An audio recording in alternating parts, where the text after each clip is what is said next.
In the settings of the FWD back analysis module, we have the following options. The first is unit. It can either be metric or imperial, and it's very easy for the apps to switch between one and the other. Right now I have the metric unit selected. But if I want to switch to imperial, immediately the app switches to imperial unit, and distance instead of being defined in meters becomes defined in feet. The load, instead of being defined in kilonewtons, becomes defined in pounds. The temperature, instead of degrees Celsius, becomes defined in degrees Fahrenheit, and etc. etc. Um, so it's very easy. I can go back and forth between the metric and the imperial unit. It's absolutely the same. It's exactly the same test and exactly the same information. The only thing that changes is the the conversion from one from one from one system unit system to the other. Then we have the soil models, which is something that I'm going to address a bit later because it um, deserves a bit more of explanation. Then we have the solver options. What are solver options? The mathematical process of back calculating an FWD test basically consists of a routine, a mathematical routine, which of an optimization routine. So we always have an error between the calculated theoretical deflection bowl that is obtained by calculating the deflection for the layer stiffnesses that TAP is admitting at any point in time as being the correct one for the pavement that has been tested, and then comparing that deflection bowl to the measured deflection bowl. So the measure of error that is used is the root mean square error parameter. And that numerical optimization we can select it between two options. We have the simplex option, which is a linear optimization routine, and we have the damped squares option, which is a nonlinear optimization routine. Then we can define the percentage of error that we want to select as target. And what does that mean? By default, the app has an RMS criteria stop of 4%. That means that when the app finds um, a solution, by solution I mean a set of layer stiffnesses for the pavement structure that approximate the calculated deflection bowl to the measured deflection bowl with an error equal or inferior to 4%, that stops the process of the optimization process.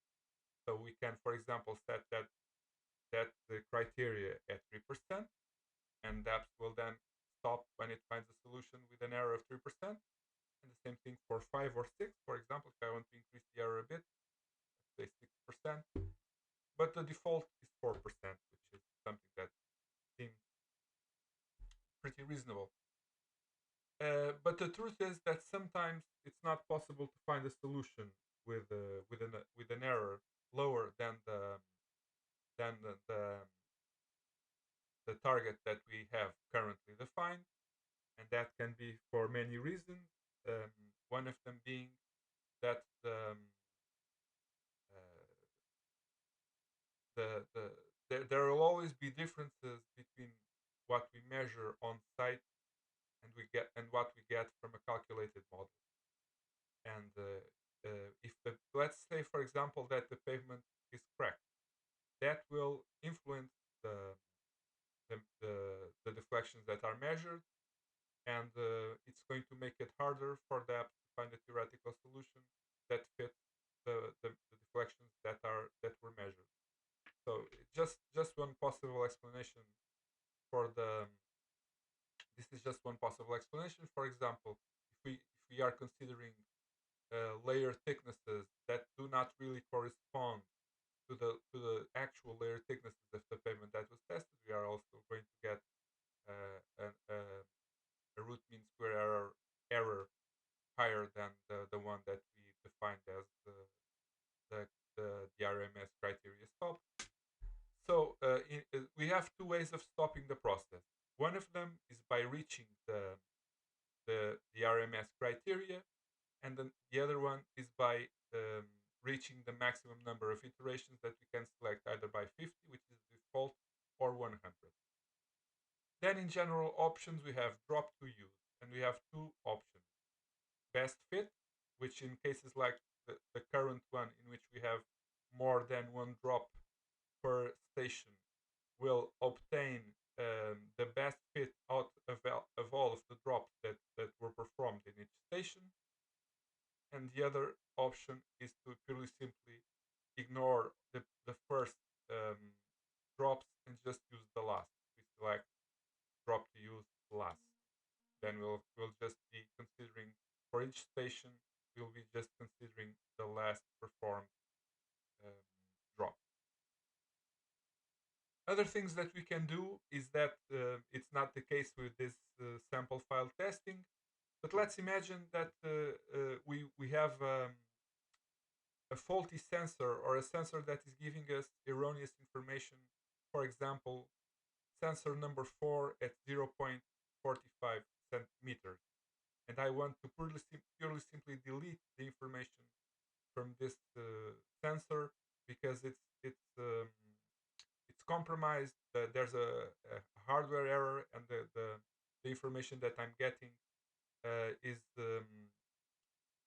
it's not does not physically make sense, and I just want to delete the information that corresponds to sensor 4 at 0.45. It's not the case in this particular situation, but let's say that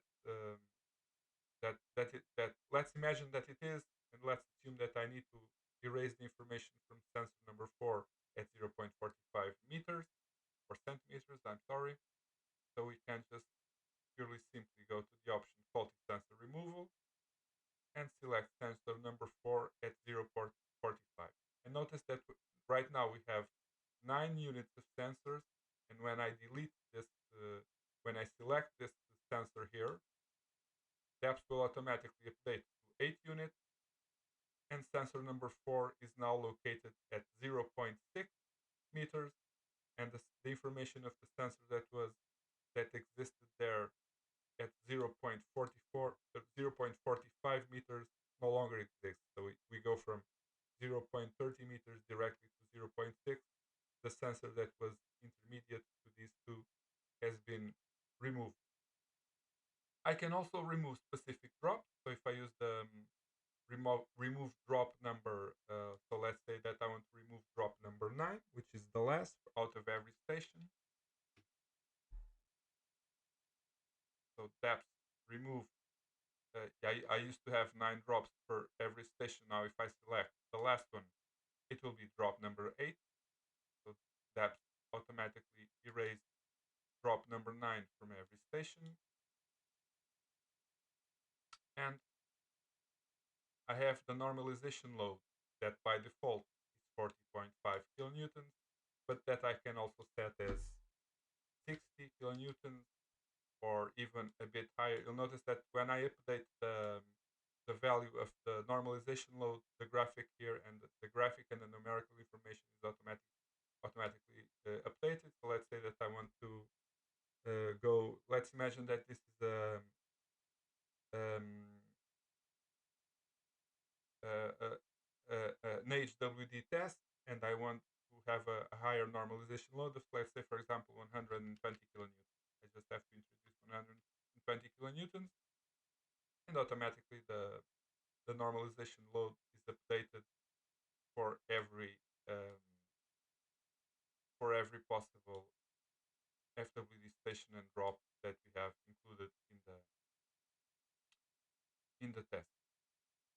Then we have equipment settings that basically are plate diameter, the selection of the plate diameter, and the sensor distances. But this only applies when we are working with FWD raw data files that do not have that information directly stated in the in their in the text file, because the raw data files are basically text files, and when